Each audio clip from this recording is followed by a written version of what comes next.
कार्यक्रम के पुण्यार्जक हैं विद्या अरह गुरु भक्त परिवार, श्री आदिनाथ दिगंबर जैन मंदिर SFS एवं सकल दिगंबर जैन समाज SFS मानसरोवर जयपुर, श्री मुनि सुव्रतनाथ दिगंबर जैन मंदिर, शांति विहार कल्याण नगर जयपुर, श्री पारसनाथ दिगंबर जैन मंदिर प्रताप नगर सेक्टर 3 जयपुर, श्रीमती सुशीला देवी भागचंद जी, CA रवि, श्रीमती प्रीति जैन, बेटा बेटी सिद्धि काव्य, समस्त काशलीवाल परिवार, रफीगंज वाले सूरत गुजरात, श्री अजय कल्पना रिंकल शाह, पादरा बड़ोदरा गुजरात एवं मोंटी हर्ष जैन, छोटी बजरिया, बीना सागर मध्य प्रदेश।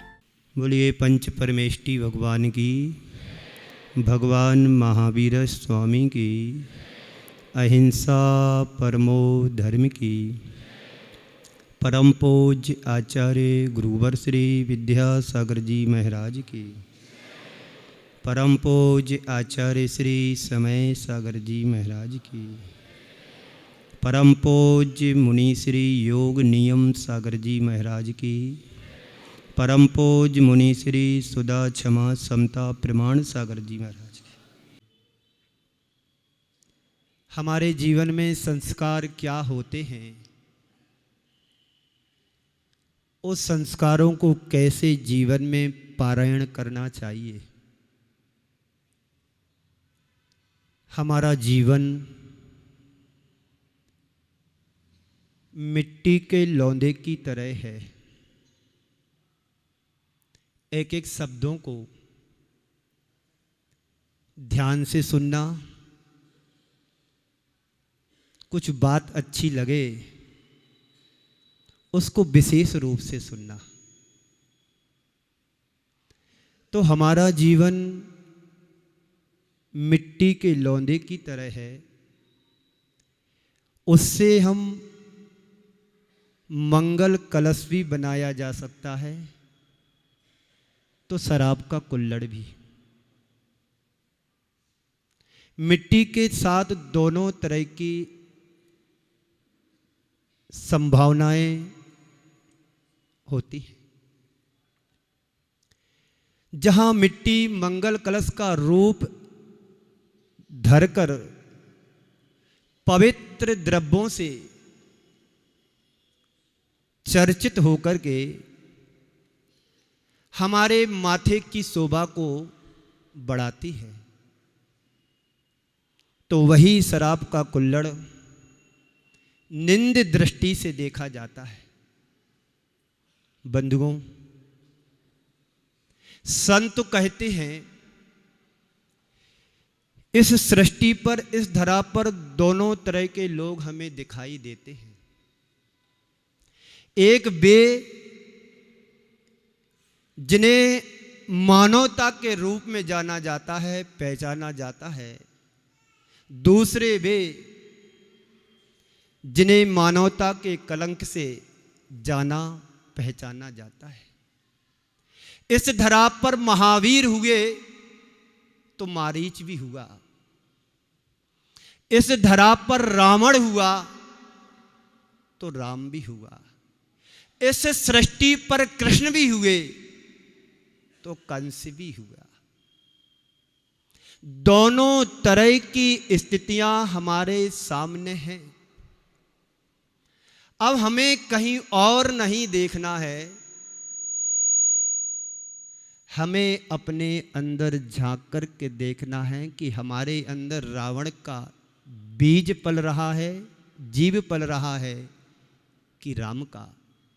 हमारे अंदर महावीर है कि मारीच, हमारे अंदर कृष्ण है कि कंस। बंधुओं, एक वह जिनका नाम लेते ही श्रद्धा का भाव हृदय में उमड़ता है। दूसरे वे जिनका नाम सुनते ही हृदय में घृणा का भाव प्रकट हो जाता है।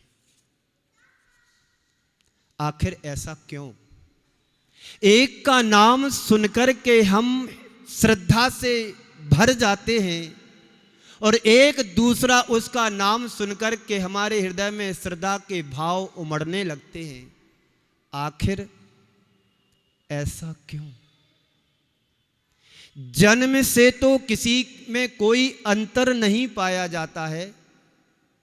जन्म की दृष्टि से यदि देखा जाए तो कंस का भी जन्म हुआ, कृष्ण का भी जन्म हुआ, भगवान महावीर का जन्म हुआ तो मारीच ने भी जन्म लिया, रावण ने भी जन्म लिया तो राम ने भी जन्म लिया। जन्मता यदि देखा जाए तो कोई अंतर नहीं होता है। जन्मना किसी के माथे पर सज्जनता का तिलक नहीं होता है और नहीं किसी के माथे पर दुर्जनता का सींग उगे होते हैं।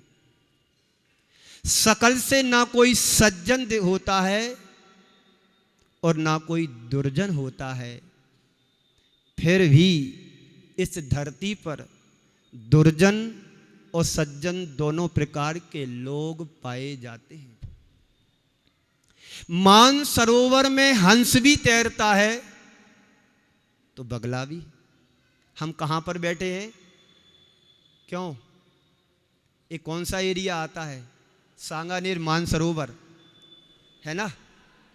सांगानेर तो आता है ना, थोड़ा सा और आगे बढ़े तो मानसरोवर आ जाएगा, मतलब लगा हुआ है। तो संत कहते हैं मानसरोवर में हंस भी उतरता है तो बगला भी उतरता है। जहां हंस अपने स्वभाव से मानसरोवर की शोभा बढ़ाता है तो बगला भी अपने कृत्यों से पूरे वातावरण को गंदा कर देता है। दोनों के स्वभाव में जमीन आसमान का अंतर पाया जाता है। कोई रावण नाम रखना चाहेगा अपने बच्चों का, पर राम तो हर घर में मिलेगा। काम कुछ भी करता हो पर नाम तो राम ही कहा जाएगा। छोटी सी बुंदेलखंड की रामायण को सुनाकर के मैं अपनी बात को आगे बढ़ाऊं। एक थे रावण एक थे छत्री, एक थे रावण एक थे राम, एक थे छत्री एक थे बामन्ना। उनने उनकी नार चुराई, उनने उनको मारन्ना। उनने उनकी नार चुराई, उनने उनको मारन्ना। इतनी सी तो बातन ना हो, तुलसी लग गए पोथन्ना।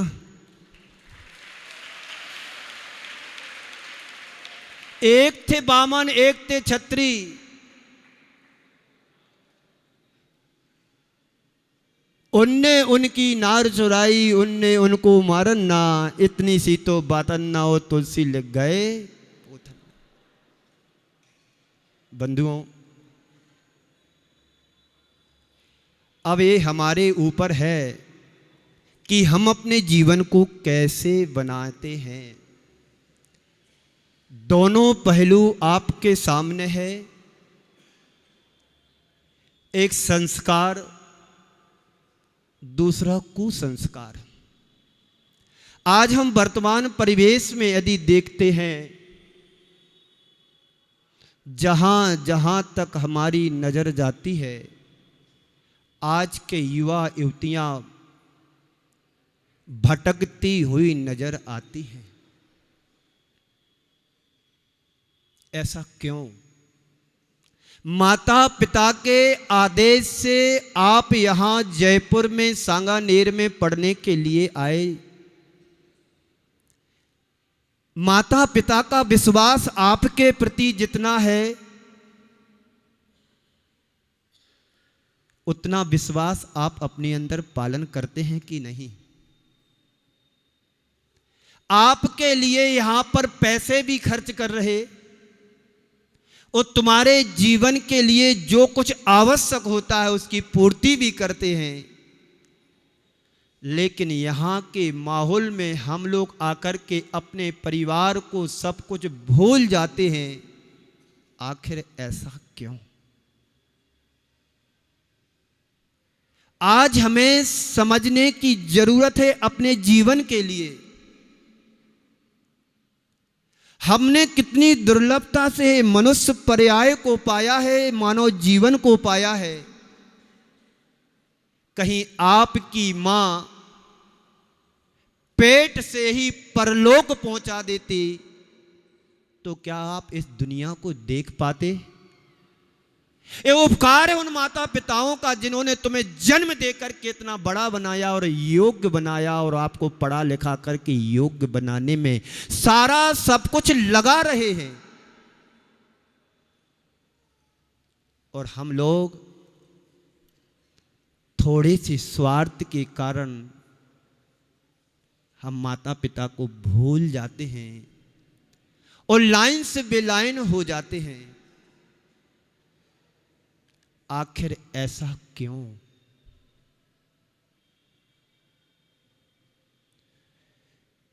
सच्चे अर्थों में देखा जाए तो जन्मना हम सबको एक समान ही शक्ति मिलती है, लेकिन उस शक्ति की अभिव्यक्ति व्यक्ति अपनी सोच और प्रवृत्ति और अपने व्यवहार के अनुरूप करता है। जैसा उसका व्यवहार होता है तो यह सोच और प्रवृत्ति के आधार पर अनुरूप वो करता है कार्य। जैसे संस्कारों से भगवान प्रकट हो जाते हैं। जब किसी संत के द्वारा पाषाण की मूर्ति पर कोई मंत्र फूंक दिए जाते हैं तो वो मंत्रों के माध्यम से पाषाण की मूर्ति एक भगवान का रूप ले लेती है। ऐसे ही एक बार किसी ने प्रश्न किया, महाराज श्री आप लोग पंच कल्याणकों में मंत्रों के द्वारा पाषाण की मूर्ति को जो मंत्र फूंकते हैं वो भगवान बन जाते हैं, ऐसा कोई मंत्र नहीं है कि हम लोगों के ऊपर भी कुछ मंत्र फूंक दो हम भी इंसान बन जाएं, हम भी इंसान बन जाएं। हम इंसान से इंसान बने रहें, भगवान बनने की तो बहुत दूर की बात है। भगवान कब बनेंगे? जब आप एक नेक इंसान बनोगे तभी आप भगवान बनने की श्रेणी में आ सकते हैं। जिस स्थान में आप लोग पढ़ रहे हो, सीख रहे हैं, यहां से आप जब संस्थान से पढ़ाई पूरी करके बाहर निकले तो एक संकल्प लेकर के अपने हृदय में जगा करके जाएं। वो संकल्प होना चाहिए मानवता के कल्याण के लिए हमें कुछ करना है, हमें अपने जीवन के उत्थान के लिए कुछ सोचना है, हमें पर प्राणी की अपनी पीड़ा समझना है। तो आपकी यहाँ पर जो लौकिक शिक्षण के साथ साथ आध्यात्मिक और ज्ञान की शिक्षा दी जा रही है तभी सार्थक होगी जब तुम अपने जीवन में संकल्पबद्ध होगे कि मुझे मानवता के कल्याण के लिए कुछ करना है, मानवता पीड़ित मानवता के लिए कुछ करना है और जीवन के कल्याण और उत्थान के लिए कुछ मुझे करना है। हम और हमारे जैसे अनेक संत कुछ जितना भी आप लोगों को सुनाएं या समझाएं कोई फर्क पड़ने वाला नहीं है। क्यों? क्योंकि हमें उनकी बात को स्वीकार ही नहीं करना है। स्वीकार भाव से यदि हम स्वीकार करते हैं तो एक वाक्य तुम्हारे जीवन को बदल सकता है, पलट सकता है। भगवान महावीर के शासन में एक चोर, विद्युत नाम का चोर था। उसके पिताजी अपने बेटे को बार बार कहा करते थे, देख बेटा तू भगवान महावीर के समूह शरण में नहीं जाना, नहीं तो तुम्हारा पुश्तैनी धंधा चौपट हो जाएगा। उस चोर ने, रोहिणी नाम का चोर था, रोहिणी नाम के चोर ने कहा ठीक है पिताश्री, मैं आपकी बात का अक्षरशः पालन करूंगा, कभी भगवान महावीर की वाणी सुनने के लिए नहीं जाऊंगा। लेकिन एक दिन की घटना है, वो किसी राजघराने से चोरी करके भाग रहा था। सभी दिशाओं में पुलिस तैनात थी, लेकिन जिस दिशा में भगवान महावीर का समोसरण चल रहा था उस दिशा में कोई पुलिस नहीं थी, कोई प्रबंध नहीं था। अब जाए तो कहाँ जाए, पीछे से सैनिक दौड़ रहे मुझे पकड़ने के लिए, इस दिशा में उस दिशा में जा नहीं सकता हूँ, चलो यहीं चलते। भगवान महावीर जिस समोसरण लगा है जिस दिशा में, ज़्यादा सी होगी तो कान में उंगली डाल लूँगा। हुआ ऐसा, दौड़ करके भाग रहा था, क्योंकि सैनिक पकड़ते उसे फांसी की सज़ा मिलती, तो मरने के लिए तैयार तो था। उसने सोचा जो होगा सो देखा जाएगा, अपन को भगवान महावीर की बात नहीं सुनना है और वहाँ से निकलना है। तो उसने अपने दोनों हाथ कानों में उंगली लगा ली। उसी समय उसे ठोकर लगती है। ठोकर लगने से उसके पैर में चोट आ जाती है तो गिर पड़ता है। जब अपने आप को संभालने के लिए उसके दोनों उंगली कान से बाहर आती है, उस समय भगवान महावीर की दिव्य ध्वनि में चल रहा था कि देवों की पलकें नहीं झपकती हैं। एक वाक्य ने उस रोहिणी नाम के चोर को मोक्ष गति को प्राप्त करा दिया। इतिहास की इकलौती घटना है, जिसके पिताजी कहा करते थे कि भगवान महावीर की वाणी नहीं सुनना, नहीं तो चौपट धंधा, सब चौपट हो जाएगा धंधा। उसी एक वाक्य ने उस रोहिणी नाम के चोर को मोक्ष दिला दिया। जब एक वाक्य ने हमें बचा लिया मरने से, तो मैं भगवान महावीर के चरणों में जाकर के सीधा जाता हूं। अब मैं उन्हीं का हो जाता हूं। इस संस्कार की बात है।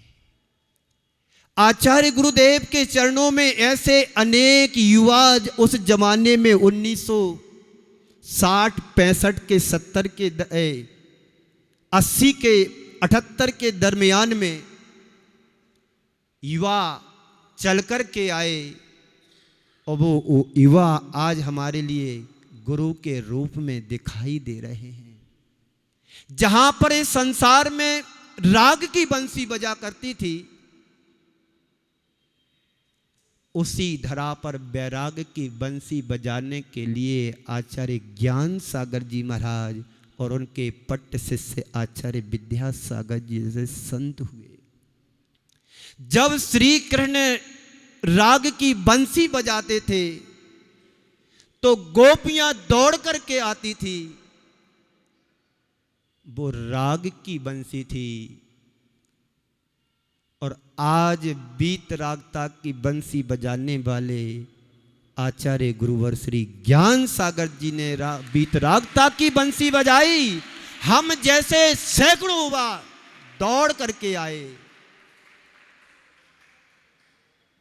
वो त्रेता युग था, एक कलयुग है। वो राग की बंसी थी, ये बीत रागता की बंसी है। बंधुओं, कब हमारे जीवन में संस्कारों का बीजारोपण हो जाए, इसलिए हम सबके लिए गुरु चरणों में आते रहना चाहिए। तो जैसे संस्कारों से भगवान प्रकट हो जाते हैं, वैसे ही संस्कारों की अभिव्यक्ति से हम सबके भीतर के भगवान भी प्रकट हो सकते हैं। तीर्थंकर भगवंतों के जब हम अतीत को पलट कर देखते हैं तो ये पाते हैं ये भी हमारी तरह सामान्य थे, बल्कि हमसे भी नीचे पर्याय में हुआ करते थे। भगवान ऋषभदेव मरकट कुरकुट की पर्याय में दिखाई पड़ते थे। भगवान महावीर पुरुरवा भील के रूप में दिखाई पड़े। भगवान पारसनाथ हमें हाथी की पर्याय में दिखाई पड़ते थे। लेकिन हर साधक अपने भीतर के संस्कारों को जागृत करके आत्मा से परमात्मा बन सकता है। उसी आत्मा को परमात्मा बनाने के संस्कार यहाँ पर संस्थान में गढ़े जा रहे हैं। ये साधारण संस्थान नहीं है। जिनमें आचार्य भगवंतों की और उनके शिष्य गुरुओं की सारी ऊर्जा लगी हो, वो साधारण संस्थान कभी हो नहीं सकता है। साधारणता में असाधारण क्षमता को प्रकट करने वाला संस्थान है। जहां पर साधारण रूप में आकर के असाधारण क्षमता के धनी बन जाते हो, वो सामान्य हो कैसे सकता? वो असामान्य नहीं, असाधारण क्षमता का धनी हो जाता है। यहां पर जितनी भी मुद्राएं आज मेरे को दिखाई दे रही हैं, 400-500 छात्र छात्राएं, हर आत्मा परमात्मा बनने की क्षमता रखता है। अभी जब मैं यहां पर आया था तो यहां के संचालक महोदय कुछ बात कह रहे थे कि यहां पर जितने भी बच्चे आते हैं एक अनगढ़ पत्थर की तरह आते हैं, और यहाँ के सभी पंडित लोग और यहाँ के सभी मिलकर के उन अनगढ़ पत्थरों को तराश तराश करके एक सुंदर मूर्ति का रूप दिया जाता है। ये संस्कारों का बीजारोपण है। ये संस्कारों का बीजारोपण है। आज हम भटक भी जाएंगे तो किसी ना किसी भाव में वो संस्कार तुम्हें उभर करके जरूर आएगा। सूर्य कितना भी तेज हो, बादल ढक लेगा, आच्छादित कर देगा, लेकिन उसके प्रताप और उष्मा को नष्ट नहीं कर सकता है। तो संत कहते हैं, आप यहां से पढ़ कर के जो जाओगे, ज्ञान लेकर के जो जाएंगे, आप भटक भी जाओगे तो ये संस्कार किसी ना किसी भाव में तुम्हारे जीवन में उभर करके जरूर आएंगे, नष्ट कभी नहीं हो सकते हैं। धूमिल पड़ सकते हैं पर नष्ट नहीं हो सकते। तो यहां पर जो कुछ भी तुम्हें दिया जा रहा है, आत्मा से परमात्मा बनाने के संस्कार यहां पर गढ़े जाते हैं। स्कूल कॉलेज हर जगह होते हैं, स्कूल कॉलेज हर जगह होते हैं, लेकिन लौकिक शिक्षण के साथ साथ धार्मिक शिक्षण भी दिया यहां पर जाता है। सबसे महत्वपूर्ण बात है। इसलिए यहां शिक्षण के लिए जगह जगह से छात्र छात्राएं आते हैं, जीवन को संस्कारशील बनाने के लिए और अपने जीवन को संस्कारशील बनाते भी हैं। आप सबका परम सौभाग्य है कि हमें लौकिक शिक्षण के साथ साथ धार्मिक शिक्षण भी यहां पर दिया जा रहा है। एक बात बीच में मैं बोलना चाहता हूं। सन 1998 में मैं आप जैसे पैंट शर्ट पहनता था। पूज्य मुनि श्री समता सागर जी, प्रमाण सागर जी और एलक निश्चय सागर जी का चातुर्मास ललितपुर उत्तर प्रदेश में चल रहा था। मैं उनके साथ 97 से जुड़ा था और 99 तक उनके चरणों में रहा और उनका आशीर्वाद लेता रहा, उनके मार्गदर्शन में रहा। तो 1998 में यहाँ के जो अधिष्ठाता के रूप में रतन लाल जी बेनाडा जो इस संस्था के अधिष्ठाता हुआ करते थे, और उनकी ही देन है कि आज एक बीज बट वृक्ष का रूप ले चुका है। उन्होंने तन मन धन सब कुछ इस संस्थान के लिए समर्पित किया। उनके सम्मान में और जोरदार तरीके से हमें तालियों का आह्वान करना है।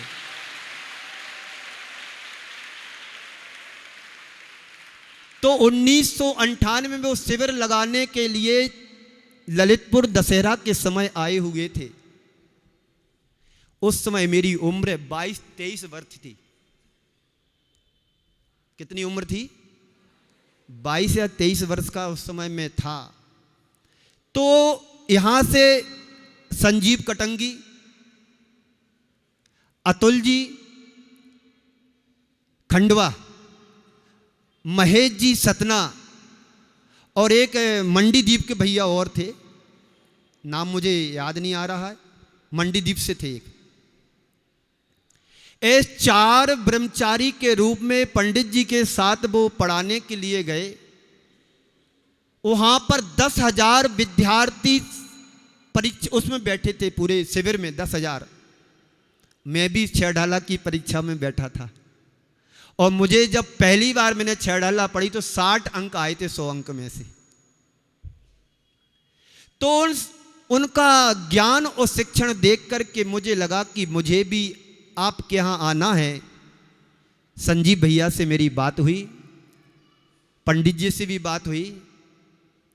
बोले हमारे यहाँ 11वीं क्लास से लिया जाता है, उस समय बीए में कर रहा था। तो मैंने सोचा कोई बात नहीं, जाके देखें तो क्या कैसा वहां पर होता है। पर कुछ पुण्य ऐसा जागा कि यहां तो मैं नहीं आ पाया, लेकिन गुरु चरणों से मेरा नाता जुड़ गया। तो अनगढ़ पत्थर को गुरुदेव ने तराश तराश करके एक मूर्ति का रूप दे दिया, जो आपके सामने में बैठा हूं। 1998 में नहीं आया तो कोई बात नहीं, लेकिन स्वयं चल करके 2025 में आया। 27 वर्ष बाद मेरा पुण्य जागा कि श्रमण संस्कृति संस्थान में आने का सौभाग्य मिला।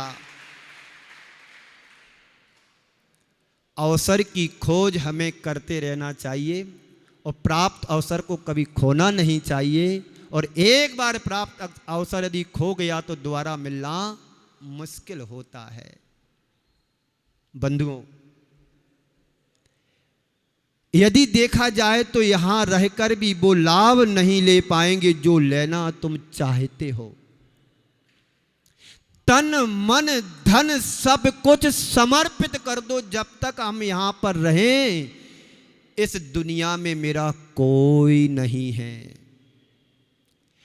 ये डोम, ये संस्थान, ये सारा प्रांगण, यही तुम्हारी दुनिया है। जो आज तुम सीख लोगे मिट्टी के गीले लौंदे की तरह तुम्हारा अभी रूप है। इसमें तुम जो आकार दिया जाएगा वो आकार तुम्हारे अंदर उतर सकता है। और मिट्टी एक बार सूख जाती है तो जो सूखती है वही आकार उसका रह जाता है, फिर मिटा करके बनाओ तो बनने वाला। अभी लोच है, अभी तुम्हारे अंदर मृदुता है, कोमलता है, सौम्यता है, सब कुछ तुम्हारे जीवन में है। तुम जैसा रूप अपने जीवन को देना चाहें वैसा तुम आकार दे सकते हो, बस थोड़ा सा धैर्य रखने की जरूरत है। धैर्य हमारे अंदर की सबसे बड़ी ताकत मानी जाती है। बंधुओं, आज यहां पर जितने भी छात्र छात्राएं भाई बहन बैठे हुए हैं, सबको अपने मन में ये संकल्प लेना है, जब तक हम यहां पर रहेंगे, संस्थान में रहेंगे, संस्थान की सेवा में रहेंगे, तब तक मैं अपने जीवन में ब्रह्मचर्य व्रत का पालन करूंगी, वो करेंगे।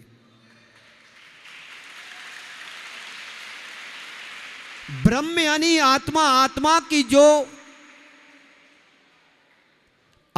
की जो सेवा में लग जाता है वही ब्रह्म माना जाता है। ब्रह्म सत्य का रूप होता है, वो अखत्त होता है, उसे कहा नहीं जा सकता है। मन में संकल्प करें, जिन भावों से मेरे माता पिता ने आप सबको यहां पर भेजा है, एक अनगढ़ पत्थर को एक अच्छा रूप देने के लिए। वैसे जयपुर मूर्ति के लिए तो फेमस है और रत्नों के खजाने यहाँ पर भरे पड़े हैं, तो बाहर के रत्न भी यदि थोड़े से रत्नों के संपर्क में आकर के अपने संसर्ग को संभाल लें तो आप भी रत्नों की तरह पूज सकते हो, पूज्य बन सकते हो।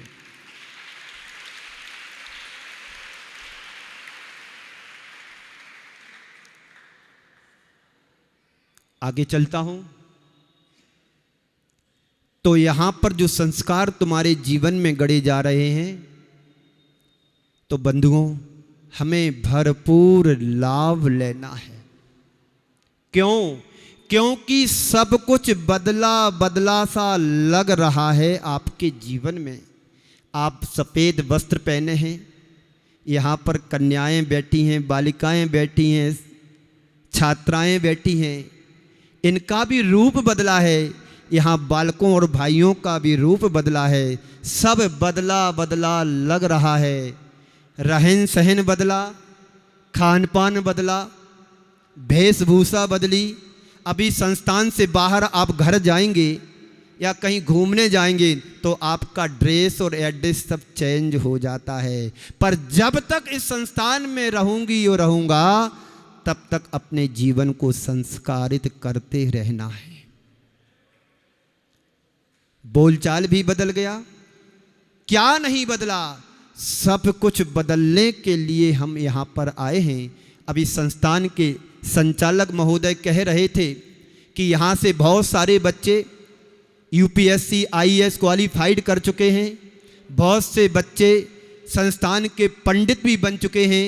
कुछ वैराग्य की श्रेणियों को चढ़ने के लिए तैयार हो रहे हैं, तो को संसार के राग रंग में रंगने के लिए भी तैयारियां चल रही हैं। भगवान महावीर ने दोनों मार्गों का उपदेश दिया है।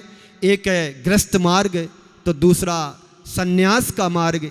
एक श्रमण का मार्ग, तो दूसरा संसार का मार्ग है। कोई बुराई नहीं है। यदि यहाँ के संस्कार लेकर के आप जहाँ भी जाएंगे तो हमारे जीवन की छाप, एक अमिट छाप आप छोड़ सकते हो। बहुत अच्छी बात है। हजारों जगह, 500-600 जगह यहाँ से विद्यार्थी पंडित के रूप में जगह जगह समाज के बीच में जाते हैं। एक अलग अलग निराला ये नज़ारा समाज के बीच में दिखाई देता है।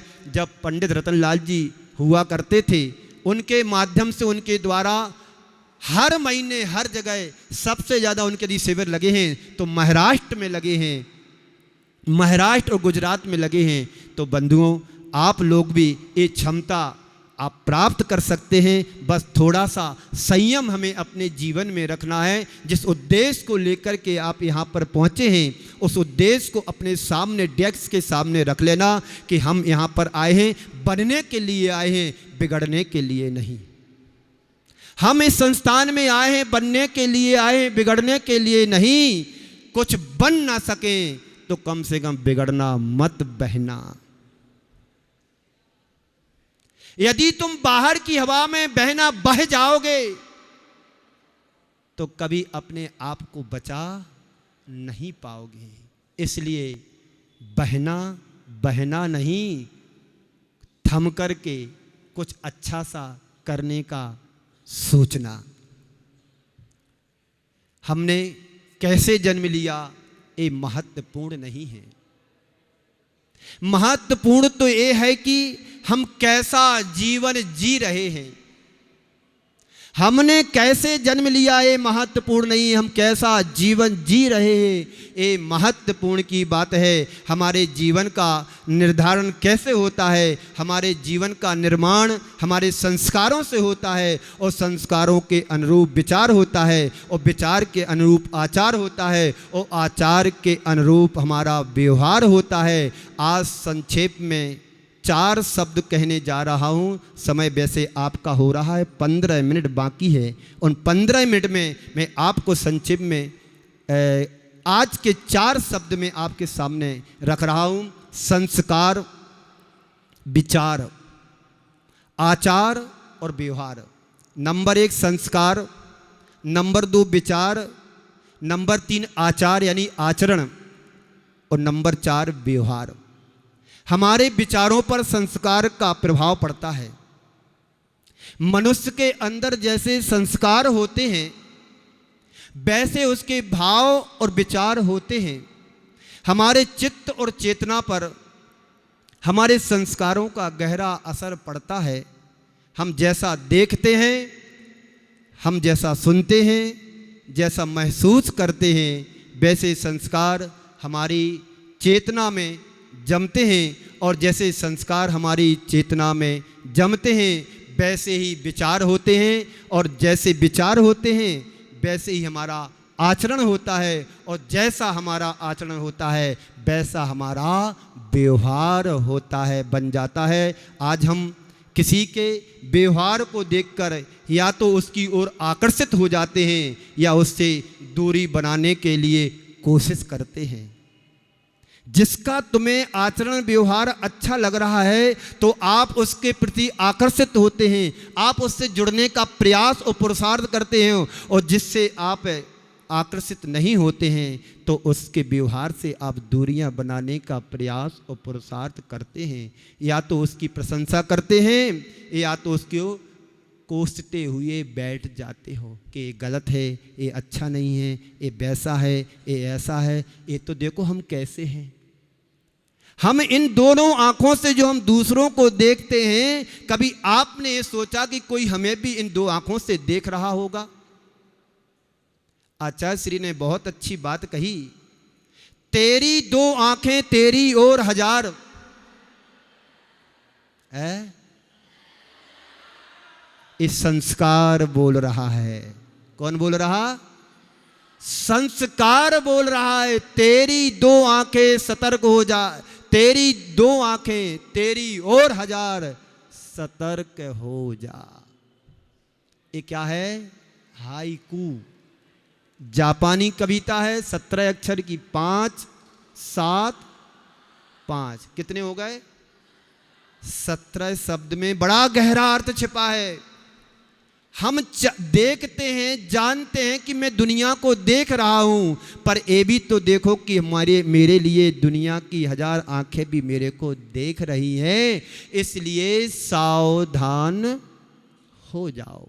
इस कार्यक्रम के पुण्यार्जक थे विद्या अरह गुरु भक्त परिवार, श्री आदिनाथ दिगंबर जैन मंदिर SFS एवं सकल दिगंबर जैन समाज SFS मानसरोवर जयपुर, श्री मुनि सुव्रतनाथ दिगंबर जैन मंदिर, शांति विहार कल्याण नगर जयपुर, श्री पारसनाथ दिगंबर जैन मंदिर प्रताप नगर सेक्टर 3 जयपुर, श्रीमती सुशीला देवी भागचंद जी, CA रवि, श्रीमती प्रीति जैन, बेटा बेटी सिद्धि काव्य, समस्त काशलीवाल परिवार, रफीगंज वाले सूरत गुजरात, श्री अजय कल्पना रिंकल शाह, पादरा बड़ोदरा गुजरात एवं मोंटी हर्ष जैन, छोटी बजरिया बीना सागर मध्य प्रदेश।